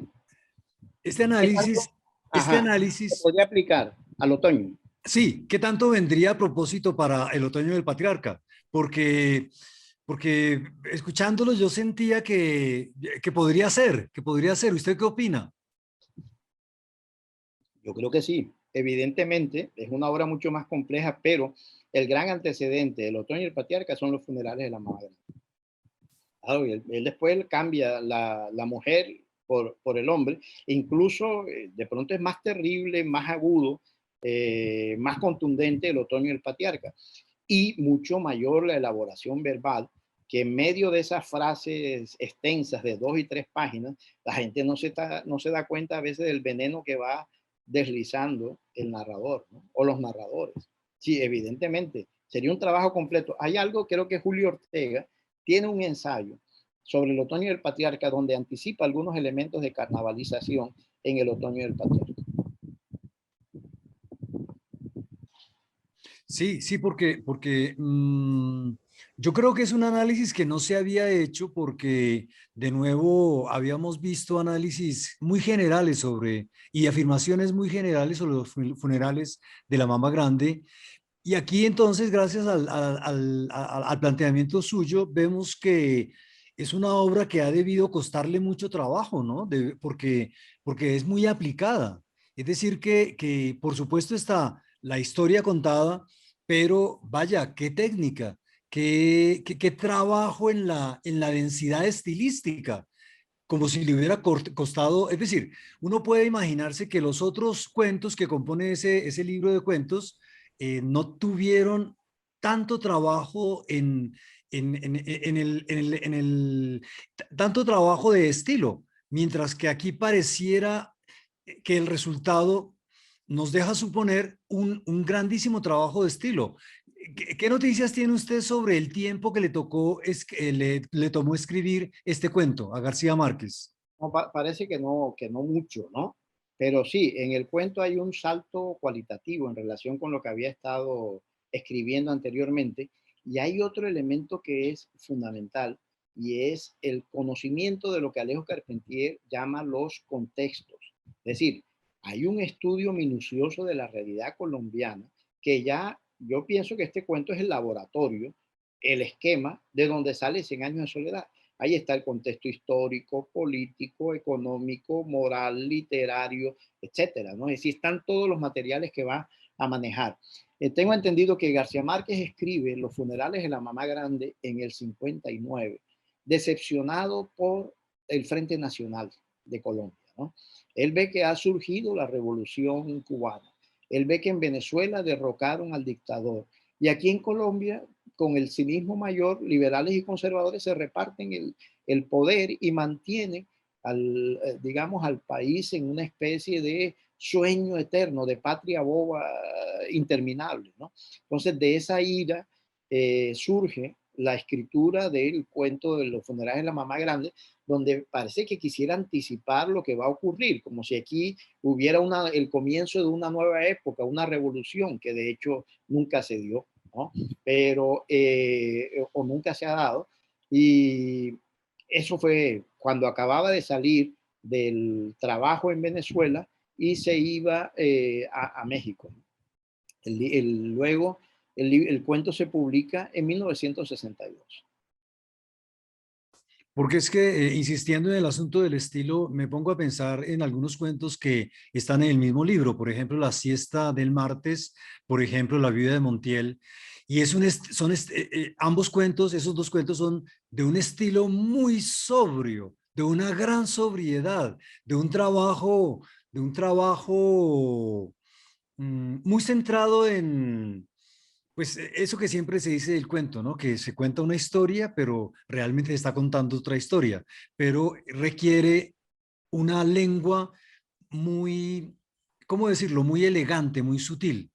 Mientras que aquí la lengua es todo lo contrario, no es elegante, no es sutil, parece una gran sinfonía del pueblo.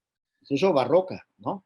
Sí, muy barroco, mientras que los otros cuentos parecen clásicos. Muy sobrios y son supremamente clásicos. Es decir, había una tensión en García Márquez entre el modelo de Faulkner, que es verbal, digamos, de frases complejas como El otoño y el patriarca, y la parquedad de Hemingway. Él, cuando escribe El coronel no tiene quien le escriba y escribe La mala hora, está muy marcado por Hemingway y por Albert Camus en la medida en que quiere una literatura que impacte, que golpee, que llegue claramente al lector. Incluso que lo presionaban gente como Plinio Apuleyo, diciendo que él era un escritor evasivo, que como así, que la hojarasca con esos monólogos, ¿no? Pero él se libera de ese complejo, de esa especie de complejo de culpa, y dice, no, la literatura no puede ser eso. Por eso hablo del callejón sin salida. Estaba atascado, de ahí le hubieran salido 20 coroneles, 20 malas horas y no pasaba nada. Cuando él tenía toda esa carga de la cultura popular del Caribe y la lección fuerte de un Faulkner, ¿no? Y decide, no, yo no me aguanto más en esto. Y los problemas que tuvo con el cine, que no lo dejaban, no le permitían filmar sus guiones, y cuando él dice, bueno, voy a hacer la obra con todo lo que no se puede hacer en el cine, sino en la literatura, y se suelta, y maneja la brillantez, la riqueza del lenguaje que va a identificar al otoño a 100 años en soledad, y que después va a magnificar en El otoño del patriarca. Al final, ya de pronto un tanto cansado, regresa otra vez a esa sobriedad inicial. Sí, sobriedad que también está muy presente en lo que publicó antes, que es El coronel no tiene quien le escriba, que es otro ejemplo de un gran clasicismo, ¿no? De una gran elegancia, de una gran...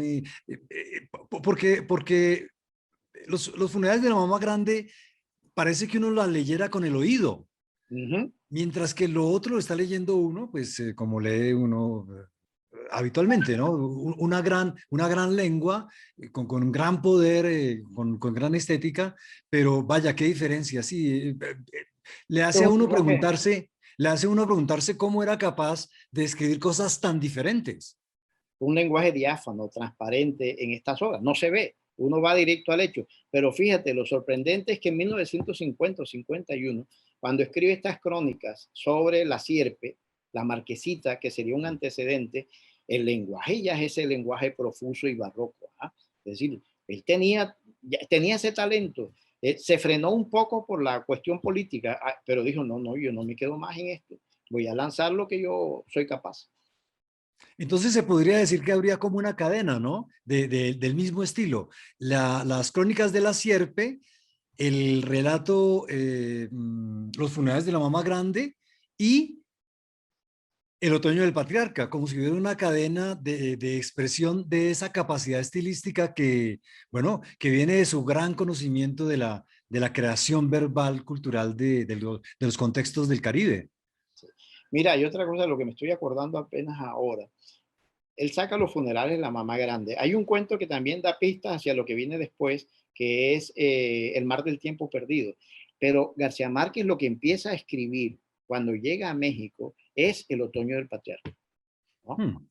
Y lo rompe. Cuando se lee El siglo de las luces, él se da cuenta, yo no estoy preparado todavía para esto. Pero fíjate que en los funerales está directamente entroncado con El otoño del patriarca. Y entonces se va a la aventura de 100 años de soledad, donde hay un esquema en la historia del coronel Aureliano Buendía que corresponde, y bueno, hay muchas conexiones con esto. Es una biografía individual, es la historia de una familia, elementos que pasan de una obra a otra, pero las conexiones están. Es decir, él siempre escribió el mismo libro. Sí, sí, sí, sí. Bueno, yo no sé si nos pueden informar si hay preguntas en las redes.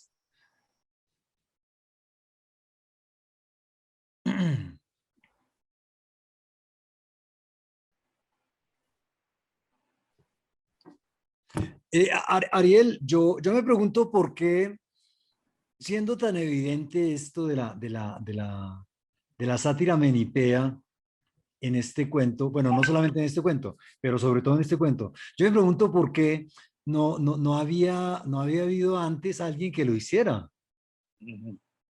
No, bueno, yo tampoco veo que la gente se va por las teorías del cronotopo, se van por este tipo de cosas como complejas e impactantes, pero lo que había, yo pienso que había que irse era por allí, ¿no? Por lo más directo. De lo que se trata es de proyectar la obra, no el crítico, ¿no? Pero no, a los otros críticos les interesa mostrar que manejan mucha teoría. Y la otra interrogación que uno puede formularse es, bueno, definitivamente muestra una gran familiaridad García Márquez con la literatura antigua, es decir, la literatura griega y latina, porque son principalmente los autores que cita Bakhtin como creadores de este recurso estilístico. Y por supuesto, es lo que hace Bakhtin, todo el antecedente de estudio que hace Bakhtin para dedicarse a Dostoyevsky. Yo me pregunto, a propósito de la formación o de las lecturas inspiradoras de García Márquez, si bien puede ser más o menos evidente que conocía a estos autores griegos y latinos, conocía, le gustaba, leía a Dostoyevsky, le era familiar. Sí, sí. Hay un estudio de Donald McGrady sobre los cuentos, cuando todavía no se habían divulgado mucho los primeros cuentos, donde establece las conexiones, por ejemplo, con un cuento que ahora acaban de publicar en una edición que reúne dos versiones de Dostoyevsky, el cuento que se llama El Doble de Dostoyevsky, que está en los primeros cuentos de García Márquez, Los de Ojos de Perro Azul, donde el personaje se desdobla, ¿no? O hay unos gemelos, uno muerto y uno vivo. Entonces, ahí está presente lo de Dostoyevsky. Pero quizá la obra más cercana y que está detrás también de Dostoyevsky es Rabelais, ¿no? Y entonces uno mira en esas historias de Gargantúa y Pantagruel, una cantidad de elementos hasta anecdóticos, además de este lenguaje. Fíjate el comienzo es como el prólogo de Rabelais, donde insulta al lector, ¿no? Y les dice sifilítico, no sé qué, como para ponerlos a reaccionar, y con un lenguaje religioso le dice incrédulos, ¿no? Es decir, eso es rabelesiano. Sí. Nunca cesaremos de encontrar todas esas fuentes, ¿no? Toda esa gran enciclopedia que dominaba García Márquez, porque sin duda tenía una enorme familiaridad con toda esta literatura donde está pues este recurso estilístico de la sátira menipea. Sí, no, a mí me parece muy interesante porque, pues, y me asombra mucho que no se haya hecho, y claro, abre la vía para aplicar este análisis al otoño del patriarca, yo creo. Era el artículo que yo quería escribir cuando tú abriste la convocatoria para lo del cuento, pero no, necesitaba más tiempo. Era muy inmediata la cosa. Bueno, ya está casi. Todavía le falta un poquito, hay que darle. Claro. Sí, y bueno, me llamó la atención eso de de que hay una de las características enumeradas por Bakhtin que no entraría, ¿no? Que es la que él dice, dice experimentación moral y psicológica. El personaje pierde su acabamiento, su monismo, cesa de coincidir consigo mismo. Y esa sería la característica, dentro de las características que enumera Bakhtin, que no estaría. Y entonces, claro, uno, y fatalmente uno tiene que preguntarse, ¿por qué? ¿Por qué? ¿Por qué? Claro, es el aspecto psicológico que no está en García Márquez. Que no está en García Márquez, que no era narrador de interiores, ¿no? Sino el mago que ata los hilos, que va armando la historia desde afuera. Todo funciona a partir de contrastes. Este es un cuento muy bien armado, pero tú ves la primera parte, cómo se retrocede al pasado, nos muestra un cumpleaños, que es una fiesta tremenda, para contrastarlo con el funeral final, ¿no? Todo es pura estrategia, no pura estructura. No le interesa el mundo interior. Sí, esa visión psicológica se había insinuado en los primeros cuentos, pero la abandona. Totalmente, sí. En cuentos en los que seguramente estaba leyendo, bueno, leía Kafka, estaba evidentemente Dostoyevsky y lo que se estaba publicando en Colombia en la época, ¿no? Pero lo de él era contar historias, como el tipo del pueblo que sabe echar un cuento, como la abuela, ¿no? Sí. Sí, esas cosas que él decía, ¿no? Que él, que no fue, si no fuera porque es tan tímido, a él le gustaría ponerse a echar un cuento para que se llenara la sala, pero pues es que como era tan tímido, entonces pues mejor se sentaba a escribirlo y porque sentía gran dicha al escribirlo. Bien. Bueno, yo insisto, ¿será que hay preguntas? ¿Será que hay las personas que están conectadas? ¿Habrá preguntas? Bueno, profesor Juan, doctor Ariel, hay un público que está conectado con nuestra transmisión y como lo habíamos indicado en el principio de la jornada, han hecho comentarios, no preguntas en especial, pero sí comentarios que nos gustaría leer.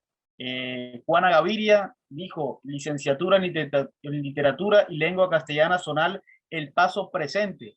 También está Luis Haroldo Turizo Jiménez, quien dijo, muy bueno, conectado desde Cascajal, Bolívar, saludos. Luis Turizo, o sea, conectado desde diferentes zonas del Magdalena, del Bolívar, de diferentes departamentos. También Gary Caballero dijo, comentó, maravilloso, gracias. Yuldor Gutiérrez, reconocido escritor y productor de cine, comentó, gracias.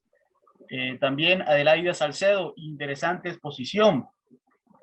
Nos escribió Gary Caballero, maravilloso, gracias. Dubis Villarreal, felicitaciones por este excelente aporte. Dirley Joana Mariano también comentó excelentes aportes. Son comentarios que se han registrado a través del Facebook Live de la Universidad del Magdalena. Bueno, muy estimulantes, ¿no?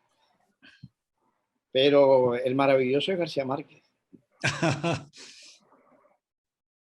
Entre tanto se me ocurría otra cosa, porque se ha dicho mucho que muchos recursos estilísticos de la canción vallenata, del folclore vallenato, son comunes entre García Márquez y bueno, esa tradición. Como si insinuando, bueno, es decir, sugiriendo que García Márquez habría tomado recursos de la tradición de los cantantes vallenatos. Pero cuando uno, bueno, escuchándolo a usted, uno se da cuenta que el estilo de García Márquez está muy lejos de ser propio de la expresión vernácula, propio de del decir del común de las gentes, sino que es algo muy elaborado, es muy elaborado. Quiere decir que se aleja de esa vivacidad del vallenato porque pone al lector le da al lector un volumen estilístico que es mucho más profundo que el que puede haber en la música popular. Juan, es un vallenato a otro nivel, pero eso sería Sí. otra conferencia. Pero hay evidentemente una cantidad de conexiones. Mira, yo pienso que José Félix fue mayor y el vallenato fueron claves en la transformación de García Márquez, del autor de Ojos de Perro Azul, al que llega después a 100 años de soledad y previamente a los funerales de la mamá grande. De cosa no metió los acordeoneros, o sí están, sí, creo que están los acordeoneros de Valledupar, ahí en los funerales de la mamá grande. ¿Cuáles serían algunas de las conexiones, ¿no? En primera instancia, la afirmación de un territorio, que es el mismo, sobre todo pensando en compositores como Rafael Escalona. Es el universo ese de lo que era el Magdalena Grande de antes, ¿no? Aun cuando García Márquez aquí en los funerales mete unos elementos de la sabana. Es decir, la geografía es más o menos la misma. La visión del mundo es similar. Es esa construcción del mundo irreverente, juguetona, chismosa, ¿no? Que pasa a 100 años de soledad. Ciertos elementos del léxico. Y algo que no tenía García Márquez en sus primeros textos es el arraigo en la realidad, en el entorno al cual él pertenece. Los primeros cuentos podían ocurrir en cualquier parte, hasta en los sueños, pero tal como lo hace Escalona en muchos cantos, va señalando en qué lugar, el nombre del personaje, etcétera. Entonces, sí hay muchas conexiones, y pero sobre todo en 100 años de soledad. Hay una cantidad de elementos anecdóticos. Por ejemplo, hay una canción de Buitrago que se llama El toque de queda, y esa canción de Buitrago es en sus 2 minutos una pequeña novela donde aparecen las muchachas del servicio, aparece una loca, aparece un tipo con muletas, la vida cotidiana del pueblo en el momento en que suena el toque de queda. Hay una canción de Luis Enrique Martínez que se llama La Inocente, un personaje que se parece mucho a Remedios la Bella. Hay una canción de Calixto Ochoa que se llama El Fenómeno, en el que un personaje es hijo de un incesto de 2 hermanos y nace con un lucero en la frente y muere a las pocas horas, ¿no? Entonces es un poco el hilo conductor de 100 años de soledad. Hay varias canciones de Calixto Ochoa, ya no en música vallenata, pero sí en Los Corraleros, que tratan el drama que vivió la gente cuando llega la modernidad. Entonces el calabacito alumbrador, el hombre que ve por primera vez una luz eléctrica, eso está en 100 años de soledad. Entonces, no, creo que sí hay las conexiones. García Márquez no estaba, digamos, haciendo un chiste al decir que 100 años de soledad era un vallenato de 350 páginas. Hay bastantes conexiones, pero la fundamental, el arraigo en una geografía y en una manera de ver el mundo. Sí. Bueno, y lo que va a decir Bakhtin después de hacer esta claridad conceptual sobre las características de la sátira menipea, pasa a lo otro que es la carnavalización, ¿no? Que sí ya es una categoría muchísimo más evidente, común entre el vallenato y la literatura de García Márquez. Porque hay manera de ver la sátira menipea es un recurso de gran elaboración, requiere mucha elaboración. Bien, bueno, es una opinión así espontánea que me surge. Bueno, muchísimas gracias, Ariel. Sí, Juan, me da la impresión, es decir, este cuento parece escrito para ilustrar la teoría de Bakhtin. Eso es lo que siempre me impresionó. Estaba pidiendo una lectura así. Pero García Márquez era alguien alguien que yo lo veo muy difícil, que fuera alguien que se diera a la tarea de ese trabajo tan conceptual. No. Es que eso es intuitivo en él, como lo sería en todos los escritores, ¿no? Que fueron evidentemente previos a Bakhtin. Todorov piensa que García Márquez debió leer en Francia el libro de Bakhtin sobre Rabelais, ¿no?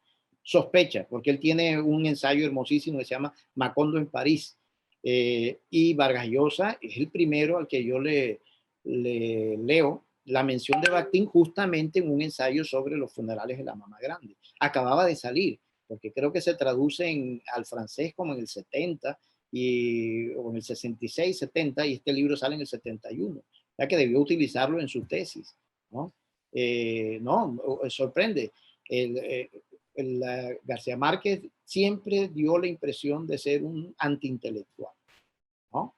Que no le interesaban las bibliotecas, que él no pero porque en alguna ocasión, hablando con él, comentaba, es que yo soy autodidacta, entonces como que le daba miedo que se la fuera a embarrar en algún concepto, pero que leía. Cuando García Márquez fue a Cuba, los hijos del Liceo Diego pensaban que el tipo que se había leído los libros más raros del mundo era el poeta del Liceo Diego, ¿no? Y cuando llegó García Márquez a su casa, todavía no tenía la relación plena con Fidel Castro, y los oyen hablar, quedaron pasmados de lo que este tipo había leído.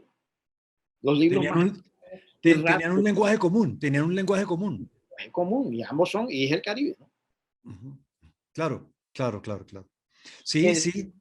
Esa formación autodidacta, desordenada, caótica, pero muy bien asimilada. Sí. Claro, aceptamos fácilmente que eso ha sucedido en Vargas Llosa, porque Vargas Llosa escribe cosas que tienen siempre referencias conceptuales y... Es un profesor, Vargas Llosa es profesor. Sí, y hizo una tesis doctoral, pero se nos hace un poco extraño pensar que García Márquez hiciera otro tanto, pero que lo hiciera discretamente. Bien, sí, pero no es imposible, ¿no? No es imposible. No. Para la escritura, por ejemplo, del amor y otros demonios, sí, Ibarra Merlano descubrió las lecturas de San Agustín, ¿no? O sea que el tipo se preparaba cuando iba a trabajar algo, ¿no? Y lo de Rabelais se lo conoce al dedillo. Sí, y lo que dicen los médicos dicen que es asombroso todo el dominio técnico-científico de la medicina que hay en las obras de García Márquez. Y entonces, ¿cómo aprendió eso? Pues seguramente se volvía un erudito en cada materia que estaba relacionada con lo que estaba escribiendo. Era medio médico, no era tegua, era médico homeopático. ¿Ah? Sí. Bueno, todo eso viene también a fortificar la hipótesis de que era una persona muy secreta, ¿no? Sí, así es. Se ponía la máscara del hombre del Caribe locuaz, pero era una persona muy secreta. Sí, señor. Es muy claro, la gente se confunde y esa máscara mucha gente se la creyó, ¿no? Entonces, porque cuentan, por ejemplo, Germán Vargas, ellos se quedaban tomando trago 3 días en la finca de José Félix Mayor. García Márquez iba un par de horas, mamaba gallo, jugaba con el trago y se venía al periódico a escribir y a leer, ¿no? Y los otros se quedaban allá tomando trago 3 días. No, él estaba en lo suyo, él sabía dónde iba, a qué le apuntaba. Bien. Yo pienso que ya nos hemos extendido bastante. A mí me ha parecido muy agradable cerrar este gran ciclo, Gabo Nuevas Lecturas, con esta charla suya, porque además hay que señalarlo, las otras charlas, las otras conferencias que hemos tenido son digamos, fruto de las publicaciones que se han hecho. Esta es la única que no es fruto de una publicación, sino de un trabajo reciente que no ha sido publicado. Entonces, bueno, hemos tenido la primicia y muchísimas gracias. Y entonces con su conferencia se acaba este ciclo. Fueron 8 el primer semestre, 8 este semestre, es decir que todo el año tuvimos este placer de conversar sobre García Márquez, de escuchar lo que me parece a mí es la actualidad en investigación sobre García Márquez, porque yo creo que es necesario decirlo, ¿no? Hay mucha investigación sobre García Márquez, no siempre está publicada, pero este ciclo ha mostrado eso, ¿no? No hay, digamos, una institución que formalice la existencia de esa comunidad académica de investigadores sobre García Márquez, pero esa comunidad está ahí y hay mucho trabajo y bueno, yo pienso que todavía hay mucho que esperar de los trabajos en curso, ¿no? Y ahí están también los libros, porque los libros de todas maneras son accesibles en Colombia, los hemos hecho en Colombia y son una referencia de lo que yo creo que es el nuevo ciclo interpretativo de García Márquez después de su muerte, ¿no? Yo creo que hay 3 ciclos interpretativos. Cuando sale Cien años de soledad en el 97 y suceden las primeras décadas de interpretación, que son sobre todo hechas desde fuera de América Latina. Después viene una época un poco triste en la que ya no se habla de la obra de García Márquez, sino que se habla de García Márquez. Bueno, y termina con las biografías. Pero yo pienso que después de la desaparición física de García Márquez se abre un nuevo ciclo y yo pienso que es eso lo que ya podemos llamar nuevas lecturas o nuevas claves interpretativas que ya abandonan como un cierto exotismo que había, ¿no? Y que ya tienen más soportes conceptuales. Yo creo que estamos en esa época.